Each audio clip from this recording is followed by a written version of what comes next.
In March 2025, President Donald Trump reignited simmering trade tensions by imposing a sweeping 25% tariff on a wide range of Canadian goods, sending shockwaves through both countries' economies. The announcement, delivered with characteristic bravado, was met with immediate concern from business leaders and policymakers on both sides of the border, who remembered the turbulence of Trump's first term.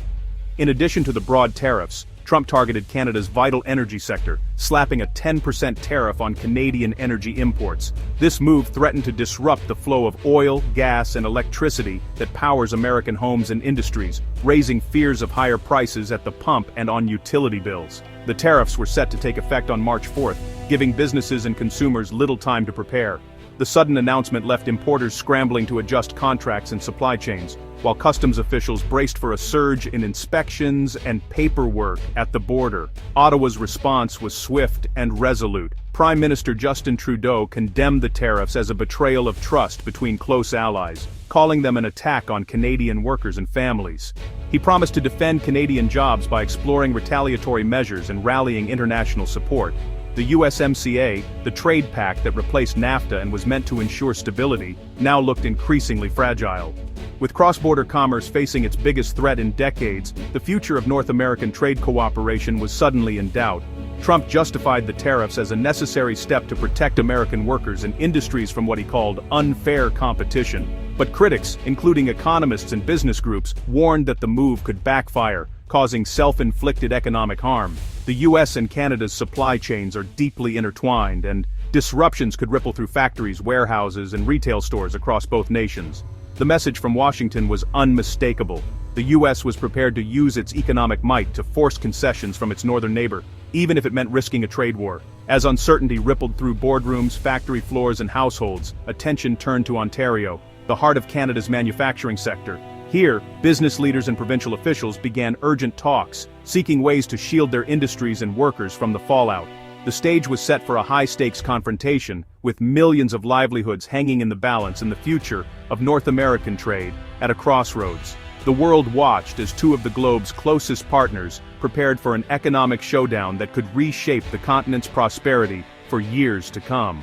Ontario Premier Doug Ford wasted no time, transforming the national dispute into a provincial showdown. The tension was palpable as Ford took the stage, his demeanor resolute and unyielding. On March 10th, Ford announced a 25% surcharge on electricity exports to Michigan, New York, and Minnesota, a direct hit to U.S. consumers and businesses. This bold move was unprecedented, catching many off guard. Ford made it clear, this was retaliation for Trump's tariffs, and the pain would be felt immediately, with average bills in those states set to jump by $100 a month. The shockwaves were immediate, sparking outrage and concern. Ontario's power grid, rich in surplus energy, had long been a lifeline for these states. The interconnectedness of the grid meant that any disruption would have far-reaching consequences. By weaponizing electricity, Ford exposed America's dependency and raised the stakes. This strategic maneuver highlighted the vulnerabilities in the energy relationship between the two nations. The move signaled Canada's willingness to fight back, turning a mutually beneficial relationship into a point of pressure. Diplomatic channels buzzed with activity as both sides scrambled to respond. The tit-for-tat escalation was on, and the quiet flow of electrons across the border became a symbol of a deepening crisis. The once stable energy exchange now teetered on the brink of collapse. The economic chess match had entered a new, unpredictable phase. Each move was calculated, with both sides weighing their options carefully, knowing that the stakes had never been higher.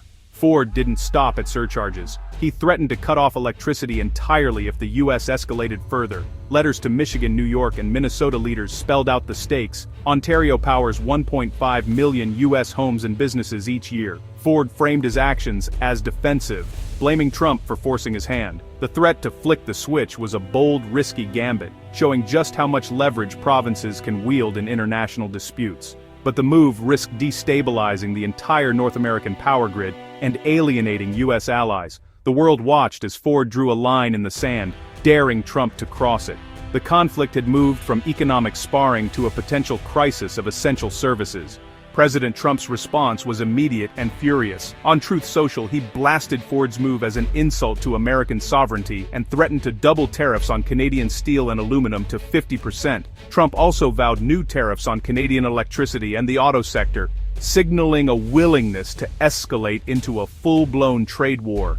His message, any challenge to U.S. economic dominance would be met with overwhelming force. The war of words pushed both nations to the brink, with the threat of crippling tariffs and power cuts looming large. The personal styles of Trump and Ford turned the dispute into a volatile, high-stakes standoff. The fate of industries and millions of jobs now hung in the balance. The real impact landed on families and businesses in Michigan, New York, and Minnesota. A $100 monthly spike in electricity bills meant tough choices for households: pay for power, groceries, or rent. Manufacturers faced soaring costs, threatening layoffs and lost competitiveness. Small businesses, already stretched thin, were especially vulnerable. Michigan, which imported over 7,700 gigawatt-hours from Ontario in 2023, was particularly exposed. Utilities scrambled for pricier alternatives, passing costs to consumers and straining infrastructure. The dispute shattered decades of cross-border cooperation, leaving ordinary people caught in a political crossfire. The human cost of the tariff war was now painfully clear. Energy experts warned of a far greater danger: grid instability. The North American power grid is a tightly interconnected system, not a patchwork of isolated networks. Cutting Ontario's exports would disrupt the Lake Erie flow loop, a key stabilizer for the region's voltage and supply. Michigan's grid chief warned that such a move risked cascading outages. One failure could trigger a domino effect of blackouts. Memories of the 2003 Northeast blackout, which left 50 million in the dark, loomed large. The threat was no longer just economic, it was about public safety and the functioning of modern society. Using critical infrastructure as a bargaining chip was a reckless gamble. The stability of the grid was simply too important a risk for political brinkmanship. The tariff war exposed the deep economic risks for both countries. Canada's economy, heavily reliant on U.S. trade, faced the threat of recession if barriers persisted. The U.S., meanwhile, depended on Canadian energy and resources, especially in the Midwest. Disrupting these ties would mean higher costs, lost jobs, and supply shocks on both sides. The integrated auto sector was especially vulnerable, with parts crossing the border multiple times before assembly. The lesson was clear. In a deeply connected economy, trade wars hurt everyone. Avoiding mutual destruction became the driving force for both sides to seek a way out. As tensions between Canada and the United States reached a boiling point, back-channel diplomacy emerged as the only viable lifeline. Behind closed doors, seasoned diplomats and senior officials worked tirelessly, exchanging confidential messages and holding discreet meetings to prevent the situation from spiraling out of control. The stakes were high, and every conversation carried the weight of two nations' economic futures. On March 11th, a pivotal moment arrived. Premier Ford of Ontario and U.S. Commerce Secretary Howard Lutnick connected for a high-stakes call. This conversation, though brief, was a turning point, opening the door to de-escalation and signaling a willingness on both sides to step back from the brink. The call was the result of days of mounting pressure from business leaders, border communities, and political allies who understood the cost of continued conflict. Shortly after, Premier Ford took decisive action. He announced that Ontario would suspend its controversial electricity surcharge, a move that immediately withdrew the most pressing threat to neighboring U.S. states. This gesture was not just a policy change, it was a signal of good faith, intended to restore trust and open the door to further dialogue. The White House responded in kind, moving quickly to shelve its plans to double tariffs on Canadian steel and aluminum. This reciprocal gesture helped cool tempers on both sides of the border, and for the first time in weeks there was a sense that a peaceful resolution might be possible. Yet, the truce was fragile. While the immediate threats were lifted, the original 25% tariff on Canadian metals remained set to take effect.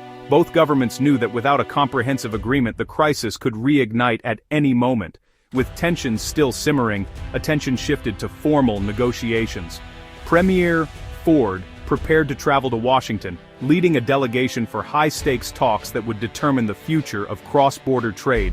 The agenda was clear: resolve the mounting trade frictions and secure the future of the USMCA, the cornerstone agreement underpinning North American commerce. Both sides arrived determined, but wary, knowing that compromise would be essential. Looming over the talks was an April 2nd deadline for further tariffs, adding a sense of urgency and pressure to reach a deal before new economic pain could be inflicted. The crisis had exposed deep rifts in the relationship, revealing just how interdependent the two countries had become. But it also underscored the necessity of partnership and the risks of letting disputes fester. The world's largest trading relationship had been shaken to its core, but with dialogue restored and negotiations underway, the path to resolution, though uncertain, was finally open.